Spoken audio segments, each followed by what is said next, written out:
Hi, everyone. Welcome to Two Bald Guys Talking Safety. I'm Langdon DeMint. And I'm Julian Taylor. And welcome to our podcast. Welcome back to the Two Bald Guys Talking Safety podcast. Langdon and Jules here. And Jules, it's good to see you. How's life? How are things going?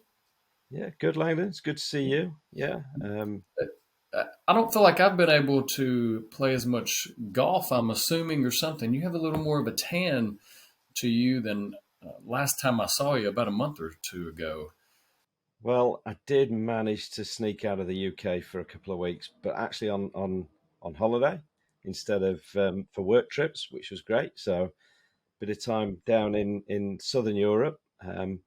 So 2 rounds of golf, which was very pleasant. But it did actually, whilst on holiday, there were a couple of things happened that I thought, great, because I've got something I can talk about in the next podcast. So I'm going to talk to you about those things. Great job thinking about work while we're in it. I love it.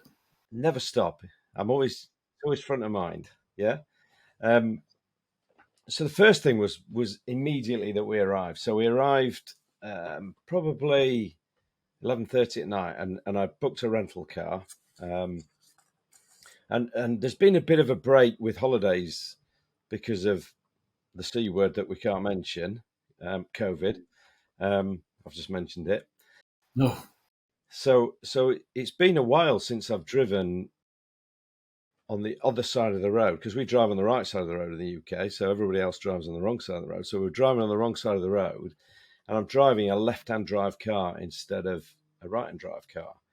And it just really related back brilliantly to the last podcast where we were talking about conscious and unconscious competency, and I was sat there literally driving to the villa on the first night thinking about conscious and unconscious competency, as I had to think through every move deliberately as I drove the car. So I have an automatic car, so I had a stick shift, so I had a manual, had to change gear but with the wrong hand. I'm trying to look in the rear view mirror, and I'm looking to the left instead of to the right, because it's normally to my left if I'm in a right-hand drive car. It had a handbrake. I haven't had a car with a handbrake for 5 years because they're automatic, and I just thought it was really interesting in terms of how conscious you become when you go back to doing something that you've not done for a while. And again, when we relate that back to safety, if you think about maybe a manufacturing situation where people get moved around different pieces of equipment, you can't take it for granted just because somebody's done something before that they're going to slot in seamlessly and do it in the safe way, because actually it might not come as naturally as we think to them. Yeah. Well, didn't it feel good, though? You got to use the dominant. You're right-hand dominant anyways. Yeah, I am. So it's like you were finally in the proper scenario of where you should be. Welcome to the proper right side to drive. Thank you. Yeah. Amazing how uncomfortable it felt. That's all I'm saying. And the second thing that happened is that there's a guy called Simon Sinek, and I don't know whether you've heard of Simon Sinek. And he does lots of speaking around leadership and around motivation. And I must admit to having a little bit of a man crush on Simon Sinek, because I love the way that he talks. He's just got, one of those voices that you could sit and listen to. Like mine. Like yours. Exactly like yours. That's what I was searching for, Langdon. Yeah? That's why we're so close. That's it. But he speaks with wisdom as well. And it's not about him. It's about how we treat other people and the things that we do to get a good reaction from other people. And it related back absolutely to our last pod where we were talking about leadership. And we were talking about how we encourage better leadership of people. And if you remember, we talked about the behaviours. We talked about the way that leadership behaves defines the way that people will react and be engaged. And Simon Sinek was talking about a very similar thing, but he talked about priorities. And he talked about the importance of where it comes in the list of priorities. So the example I'll give is, if you think about, again, maybe a manufacturing site, and the leadership might come out and say, okay, here's our priorities. Our priority is to maintain production at all times. Yeah, we want to maximize production. Yeah, we want to ensure that we deliver our products in a timely manner to the customer, so when they expect to get it. Yeah. We also need to ensure that the quality of those products is good. And then maybe the fourth on the list is, and we want to do that, we want to have safety as a key part of what we do. So on the face of it, you think, great, the safety is part of the leadership conversation. But what Simon Sinek was saying, I thought was a really interesting point was, if we think about that, where does safety come in the list of importance? It's actually fourth, isn't it? It's the fourth most important thing. So again, actually, it's not just about leadership talking about things, but it's about where they put it in that list. So actually, if we flip that round, we might say, actually, the first thing we want to do is ensure that we maximize production, but we're doing it safely. So actually, it's now top of the list. It's front of mind, yeah, because people will still behave in a way that says, okay, safety is important, but actually, the most important thing is just get production out there, get it done. So I thought that was really interesting. So shout out to Simon Sinek, and if people want to listen to him, he's got lots of stuff on YouTube, lots of stuff on, you can find him on Spotify, all the usual places. But again, a lot of what he talks about relates back absolutely to safety. Yeah. And I think that's a good point. And we've had the discussions before of priorities versus values, and what happens when priorities change. And I I'm more of, I like the value aspect better, but at the same time, you have to make things a priority. So because of our priorities always shifting, always changing to that, if you make a cognizant effort to always have priorities number one, and understanding why you're doing it, because it is that value aspect, that I think that's when we say changes. And I know we've kind of talked about it a little bit, but if you think about it from the perspective when being out in the organizations, being out in industry all the time, whether it's heavy manufacturing, construction, maybe it's just general warehousing, it is easy to constantly see changes because of what you just said, production. What happens when you get behind? So we start thinking, we need to ramp it up, guys. We need to, it's come from corporate. We have to produce 50 more bottle caps per month, or per day. I mean, whatever it is. When you start hearing things like that more, that means priority changes. So if you don't, even if health and safety is a value of what everything you're doing, if you don't keep that in the back of your mind, just like you said, especially when we go to things that, and employees, especially when they go to do jobs that they've been doing for a long period of time, you don't get that refresher of thinking, I need to be a little extra safe while I'm doing this because I'm so used to doing what I'm doing, whatever that job is. You went to something totally different, and you were, I dare say, and I've ridden with you before, you're a good driver anyways. That's a true compliment. But I dare say that you might have even though it was totally different, been a little better because of being so much more cognizant and understanding. I have to be on top of my game, honestly. Oh, yeah, yeah, yeah. And I was just going to say, and it leads really nicely into today's subject, which is about how we help with engagement generally with employees. But even if you think about things from a personal perspective, again, you were talking there about when we fall behind, what happens in production. But even in your own personal life, if you're late for something, think about the way that your behaviors change as you try to make up that time, and you maybe don't do things in the best way possible, even if it's running to catch a train, and you maybe cross a road without looking properly, for example. Um, so today we are talking about engagement. And I think again, you've probably given us a really good starting point there, Langdon, which is this whole priority versus value. And again, I'm from the north of England, and we're renowned for being fairly cynical people in the north of England, and I'm a bit cynical about things like company values when we're trying to encourage people to do things, because actually, does the average person who's doing a job really care about those company values? Is that really going to motivate them to do things in the right way? And we've talked about this before, but a really nice approach to this is actually, okay, the company values are fine, but actually we've got to tap into the what's in it for me for individuals. So what are the sort of personal motivators for somebody to do things safely when they go to work each day? Yeah, and I think that's a great point, because you also think about it from the perspective, just to that point, how can we actually even portray why it matters, just to what you said? Because I think that is a true point. And I don't even know that, maybe that is cynical. I hear it oftentimes from wife and some peers, sometimes, that I'm a little more of a realist.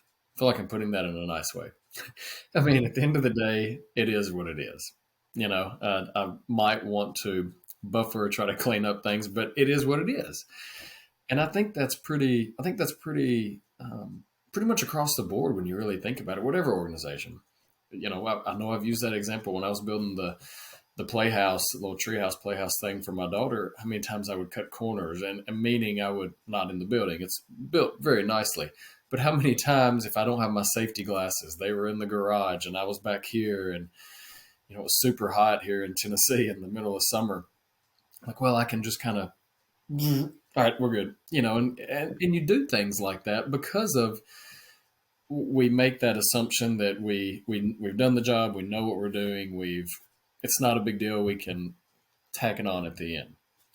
So you think about, why does that matter from an engagement standpoint? And it matters because we have to help them understand, why are we even doing things in a healthy and safe manner from the get-go. Honestly, engagement is something that I think it has the opportunity to create just a wonderful workplace, because they establish that extra level of camaraderie. And hopefully by now everyone knows and loves the word camaraderie, but it does help establish that, and just that rapport, and that care of wanting to be healthy and safe. And you think about the last 30 years realistically, whether it's US, whether it's UK, when we've seen incident rates drop, that says we have seen some type of engagement that has occurred. We have seen improvement occur. We have seen employees getting engaged, but we're still seeing serious incidents. We're still seeing fatalities.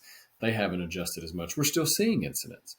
So then you start thinking, well, what are different avenues that we can start tweaking to get people healthy, healthier and safer? And usually that is around engagement, because it ties back perfectly to the conscious unconscious, really. If you have unengaged workers, maybe not, meaning unengaged from being as aware as they need to be from a healthy and safe mindset, I think you probably are going to continue to see incidents occur. Now, maybe they're an incident without loss. Maybe it's a quick first aid. Maybe it's a bunch of near misses. But who's to say a near miss, it's a split second away from an incident? And I think that's great. It's trying to think of that value of, why am I doing what am I doing? Why does health and safety matter, and how can we make it a value add throughout? Yeah. I'm chuckling slightly there because what you said about building the playhouse is it amazes me how many health and safety people go home and forget everything that they talk about at work when they start doing stuff at home. The Well, we number of know health it. and safety, yeah, We know it. That's it's funny. You're right. yeah. But going back to your value thing, I think one really nice approach to this is one that we've discussed before, which is actually getting people to think about the long-term effect if it goes wrong. So talking to people about, what are the things you like to do outside of work. Yeah, I know you like to pick Charlotte Kate up. You like to play with your kids. Yeah. Um, Actually, what would happen, Langdon, if you couldn't do that for the next 6 months because you've been injured in the workplace? And it's getting people to really relate to, okay, yeah, business priorities are important, but actually we're doing this for you so that you can keep doing the things that you want to do outside of the workplace. And I think kind of aligned to that as well is, and again, aligning back to that leadership discussion that we talked about last week, is actually thinking about, can we articulate why engagement is important? Can we actually say why it adds value to a business? So when we're having that conversation with senior leadership, actually, what does health and safety engagement do that actually makes it worth investing in, apart from just keeping people safe, which we should be doing anyway? Um, and you stop and think about it, I love the way that you say camaraderie. I can't say it like that, but I love the way that you say it. Yeah. But that camaraderie that you talk about, actually, if we create that within the workplace, what the knock-on effects? So we get people want to stay and stay with the business, yeah. So we start to get better retention numbers, yeah. If they stay with the business, generally they get better at what they do because they've got that experience, so they do a better job, yeah. So we get better productivity, we get better quality. So it's actually helping senior leadership as well to realize this isn't just about safety. Actually, safety is a really great lever or lever in your language. It's a really great lever, isn't it, to say actually we become better as an organisation. And it's Sidney Decker talks about it, doesn't he, in the sort of safety movie, talks about the fact that safe sites generally are the more productive and the better quality sites. And I think, yeah, I think that's it. And it's, you think about it from the perspective. So you mentioned that about the Charlotte Kate, and I remember, and that's exactly. I mean, that is it. There was a scenario a few years ago. I was doing some work with an organization, and it was actually local, and we were focusing general health and safety, doing some assessments, doing some inspections and whatnot. But a lot of focus was on ergonomics, and the type organization was around, if you, they had 8 hour shift, if you got done in 4 hours, then you dart, go home. So I Yeah. went out there, and this was a couple of days we were working, creating some JHAs for him, and just a number of things. And that was exactly it. So a guy was picking up, he was trying to pick up as fast as he could. I mean, you watched him, he was, just going, working. He was a young guy, but he was, pretty stout. And where I tied it in, I kind of watched him, and I got to thinking, that's an area we need to focus on. Didn't say anything because I was doing a general. Came back a little later, watched again, and then we started talking about that specific. What all does your task entail? And I'm not going to get into all the nitty gritty. I did introduce myself. We talked, so it wasn't like some stranger just sitting there staring and watching what they're doing. So if you're doing anything like that, remember to establish camaraderie and make sure they know you're doing the job. They're doing the job the way they normally do, not shifting because you're watching. Um, but long story short, I found out he had a young child. His wife had just had a kid. He wanted to finish the job as fast as he could because he was excited to get home. And we just started talking, and I said, "Well, do you ever get sore or anything?" And he said, "Yeah, sometimes back's a little tight, but it's fine. I stretch it, it's good." Said, "Well, what happens if you get hurt and you can't pick up your kid?" And it was kind of, like triggers. I'm not gonna get hurt. I said, "You probably won't."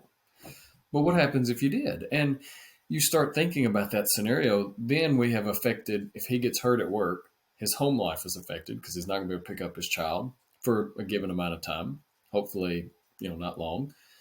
But then what happens in the workplace, if you actually tie it back, he's not able to do that job. So then we have to figure out of where can we put him somewhere else, where can we, and that involves the retraining potentially. Our productivity is going to drop because then we have to get someone else to take his place. So I think that's an excellent point because it does tie into what is the value. For him it was, and everyone's different. That's another thing, but for him specifically, the value was he wanted to do the job as fast as he could so he could get home to his child and not get hurt. So we think about that, and for that example, honestly, it was a relatively simple, easy fix. Sometimes it's not. And I think when I was doing that, and this was early in my career after I got out of my master's, so it was the real life application I was able to start seeing more and more. And you start thinking, well, for this case, that was such an easy fix. How many others can we ensure that if we make it easy, if we make it simple change, if we make it relevant to what they're doing, that's when you're creating better engagement because we've painted them as a value add. We've shown that, hey, this is a pretty easy process. This is why it matters. Let's streamline what we're trying to do. So then we now have a simple value added process where we can have engaged workers. And to me, that's when you start even kind of ticking the table of, well, let's explore some other scenarios. Maybe it's making it interesting. I know you and I have slightly different areas on the next, the gamification. And the only reason is because I think it's great. I like it, but at the same time, it's that little guys talking to each other. You just have to be careful. The right shoulder says to the left, let's make it a game. Let's do something fun. While the other side's thinking, but we have to make sure that while we stay competitive and keep it simple, everyone understands that let's keep it real. Because engagement, it's a tough one. Everyone's, especially as we have the young workers, old workers, we have to figure out how to touch all levels throughout. It's an interesting, difficult topic. I think it's like most things in life, Langdon, that it's not black and white, and I agree completely. So when you talk about gamification, the last thing you want is actually we don't want people just belting numbers into a system so that they can be top of a league table. We want to get stuff in there for the right reason. But I think there is a really important point, which is think about the way that health and safety is perceived, and in a lot of organizations it's just perceived as this negative thing that happens. The So safety cop. yeah, health and safety is either a safety cop walking around saying, why are you doing it like that, or health and safety is this thing we do when we've had an incident, so it's just seen as a negative. And I think whether it's leadership or whether it's engagement, if we can start to shift that perception. So we've talked about it already today in terms of actually it can support retention, it can support productivity, it can support quality. But also, if we can start to get the broader workforce engaged with the fact that actually this can be a positive thing, yeah. So it's about ideas, it's about trying to make things better, and actually we can have a bit of a challenge there in terms of which part of the organization comes up with the most productive ideas in a month. So that way we can measure that it's good stuff that we get in. All of a sudden we've flipped it, haven't we, from being a negative to a positive. And I think that's a really good approach, a good way to think about it. And then you spoke to the subject that is close to my heart, because I hate KISS being used in the wrong way, which it commonly is. Um, just I love that principle of keeping it stupidly simple. Yeah, I was going to ask you a question earlier. I was thinking whilst you were talking about. I was listening to you, by the way, Yeah, but I was thank you. thinking at the same time. Um, the question I was going to ask is, what's the longest either incident form or risk assessment that you've seen when you've been talking to organisations? I want to say I've seen one that was about 6 pages off the top of Yeah, my head. I'd have to think. I'm sure I've seen longer, but 6 pages just for an incident. And part of that, even the problem is there's even duplication. So if you have an extended incident report and then there's duplication from somewhere else, your engagement for that is going to drop drastically. cool. Yeah, it's and that's a really simple thing that any health and safety professional can start to do, is look at simplifying the processes, because that will drive engagement. So seriously, a 6 or 7 page incident form, is it ever going to get completed? And actually, do you need all the information that you're putting in there? And I probably challenge that you don't. um, and then things like risk assessments. Seriously, if we've got long complicated risk assessments, are people really going to look at them and read them? One of the best I heard was, I was talking to a company that paint the lines on the road. So they go around with a truck with a big burner on the back, and they heat up paint and tar and stuff. And I said, how do you manage risk assessments? And they said, oh, we've every lorry's got its own risk assessments. I said, well, how do you manage them? And he said, well, they've got a folder, and they've got 50 risk assessments in the folder. And I just laughed. I couldn't help myself, because I thought, how often do you seriously think those guys who know how to do that job anyway ever stop and think, oh, before we mark this yellow line on the road, we're gonna quickly look at the risk assessment and flick through the 49 other ones to get to it, and then read it, and it's 6 pages. It doesn't happen. So an absolute over sort of abiding principle has got to be, just make it really simple. Make it simple, and you've got a chance that people are going to do stuff. Yeah. Yeah, and when you think about it, so risk is, and this is not you don't hear something like this come out of my mouth usually. If I like risk assessments because that's where you identify hazards, and let's be honest, that's about one of the most important things you can do in any organization from a health and safety standpoint. And even more than training. Now, I mean, they all tie together, but if I don't know how to look around and spot a hazard, I'm in trouble. Meaning, then I can't identify that hazards are even in my work environment. If I can't look around and say, oh, there's a cord right here. Oh, I only have a foot to walk around over here. Or if I'm in manufacturing, this machine guard's not properly, the screws coming. If I can't do that, I'm in trouble.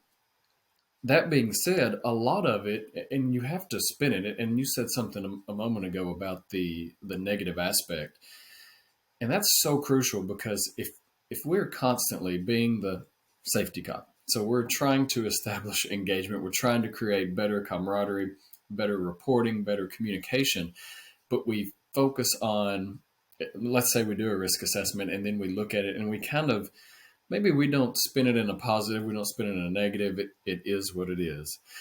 But we start staying on that negative aspect. What happens if you are around negative people? You become negative. Yeah.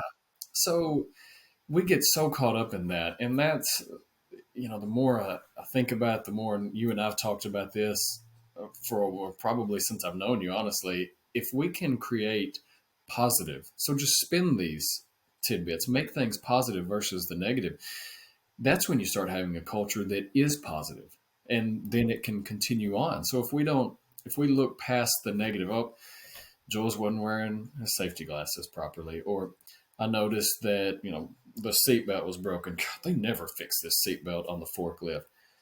Start spinning things, and that's just one simple, but if we can establish more positive, then hopefully the culture is going to be positive. So everything else that we've been talking about and so much more that exists, it's positive. It's not just about incidents. It's not just about injuries of what happened, but it's about the positive things that we see in the organization. And then, as a whole, hey, we're doing things right. Yes, failures happen sometimes, processes mess up, but we are on the right path of everyone understanding why it matters, and we're doing things in a healthier and safer mindset, hopefully.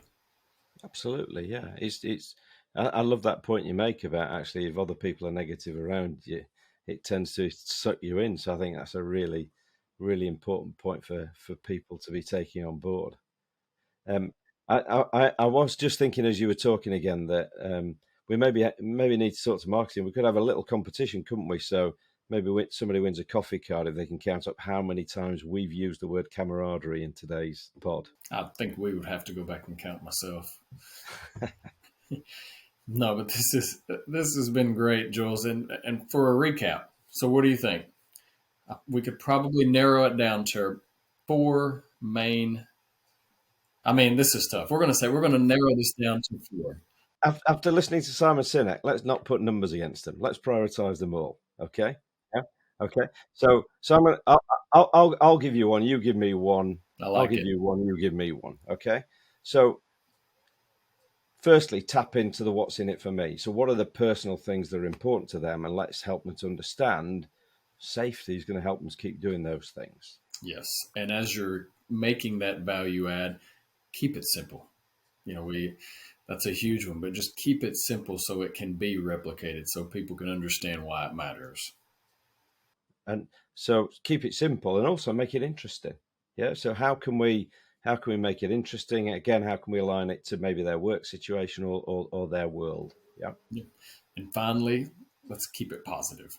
The negative, we have to focus on sometimes. We have to make comments about, we have to acknowledge it, but try to let the positive outweigh the negative so that when we go through health and safety, when we're talking about it, when the safety cop's coming, it's not just about being negative, but it's about spotting the good things as well.